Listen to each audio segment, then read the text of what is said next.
সাংবাদিক বন্ধুগণ, আমরা দেখেছি শুরু থেকে এই ছাত্র আন্দোলনের একটি রাজনৈতিক ইন্ধন ছিল। একথা আমরা বারবার জাতিকে সতর্ক করেছি। বিএনপি, জামাত, ছাত্রদল, ছাত্র শিবির, উগ্রবাদ সহ বিভিন্ন রাজনৈতিক দল ছাত্রদের কোটা সংস্কার আন্দোলনকে সরকার বিরোধী আন্দোলনে পরিণত করতে সক্রিয় ছিল এবং তাদের সশস্ত্র ক্যাডার বাহিনী অনুপ্রবেশ করে শিক্ষার্থীদের কাঁধে ভর করে সরকার পতনের ষড়যন্ত্রে তৎপর ছিল। এ অবস্থায় আন্দোলনের নামে রাজধানী ঢাকায় পরিকল্পিতভাবে নৈরাজ্য সৃষ্টি করা হয়, সরকারি গুরুত্বপূর্ণ স্থাপনায় আগুন দেওয়া হয়, আইন শৃঙ্খলা বাহিনীর সদস্যদের হত্যা করা হয়, সারা দেশে পরিকল্পিতভাবে নজিরবিহীন হত্যা ও ধ্বংসযজ্ঞ চালানো হয়। এতে অনেক মানুষ প্রাণ হারিয়েছে। প্রতিটি হত্যাকাণ্ড অত্যন্ত বেদনাদায়ক ও মর্মান্তিক। এ সকল হত্যাকাণ্ড ও ধ্বংসযজ্ঞ সম্পন্ন হয়েছে যখন সর্বোচ্চ আদালতে বিষয়টি মীমাংসা হচ্ছে। আমরা দেখেছি ঢাকা শহরে লাশ ফেলে আন্দোলনকে বেগবান করার জন্য দেশের বিভিন্ন জায়গা থেকে বিএনপি জামাতের সশস্ত্র ক্যাডারদের ঢাকায় জড়ো করা হয়েছিল। এইসব অস্ত্রধারীদের ছবি ও পরিচয় বিভিন্ন গণমাধ্যমে প্রকাশিত হয়েছে। আইন শৃঙ্খলা বাহিনী ও বাংলাদেশ আওয়ামী লীগের নেতা কর্মীরা শত উস্কানির মুখেও সব সময় ধৈর্য সংযমের পরিচয় দিয়েছে। আমরা বারবার সংঘাত সংঘর্ষ এড়াতে চেয়েছি এবং সকল প্রকার রাজনৈতিক কর্মসূচি শান্তিপূর্ণভাবে পালন করেছি। এমনকি গত কয়েকদিনের সময়সূচিও আমরা পরিবর্তন করেছি, আপনারা জানেন। এরপর তাণ্ডব থামছে না এবং আমাদের এতদিনের অনুমানকে সত্য প্রমাণ করে আন্দোলনকারীদের নামে বিএনপি, জামাত, শিবির তাদের মুখোশ উন্মোচন করেছে।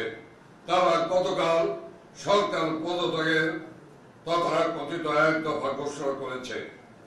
সরকার পরিবর্তনের দাবি ছাত্রদের নয়, এই দাবি ছাত্র আন্দোলনের ব্যানারে থাকা বিএনপি, জামাত সরকার বিরোধী গোষ্ঠী। মূলত এই বিএনপি জামাত সরকার পদত্যাগের আন্দোলনের নামে দেশে হত্যা ও ধ্বংসযজ্ঞ চালাতে চায় এবং বাংলাদেশকে একটি গৃহযুদ্ধের দিকে ঠেলে দিতে চায়। আমরা বাংলাদেশ আওয়ামী লীগের পক্ষ থেকে দেশবাসীকে সঙ্গে দিয়ে বিএনপি জামাতের সন্ত্রাসী গোষ্ঠীকে মোকাবেলা করব। বাংলাদেশ আওয়ামী লীগের সকল নেতা কর্মী সহ দেশপ্রেমিক ছাত্র জনতাকে আহ্বান জানাবো, এখন আর ঘরে বসে থাকার সময় নেই।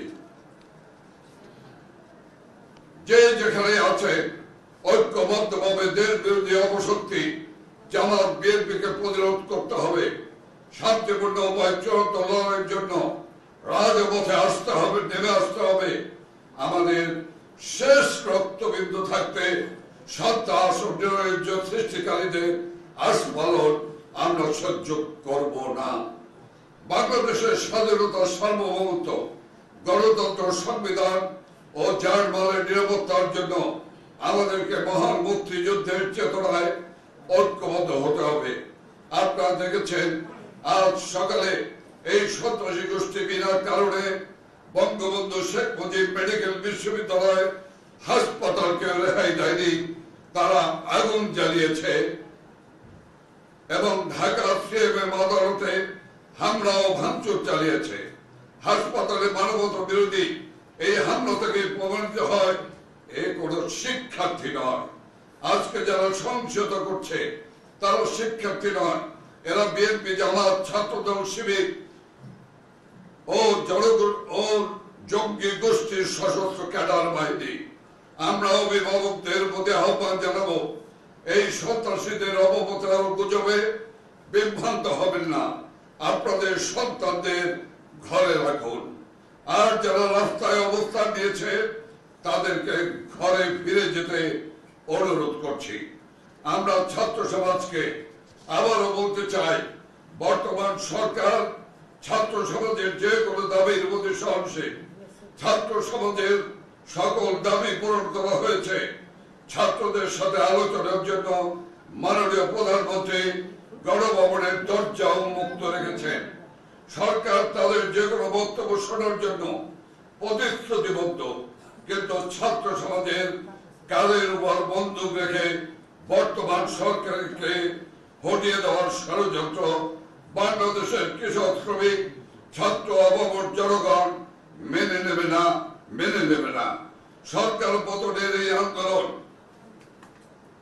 সরকার পতনের এই আন্দোলন ছাত্র সমাজের নয়। তথাকথিত সরকার পতনের এক দফা দাবি ক্ষমতা লিপ্স দেশবিরোধী বিএনপি জামাত ষড়যন্ত্রকারীদের। বাংলাদেশ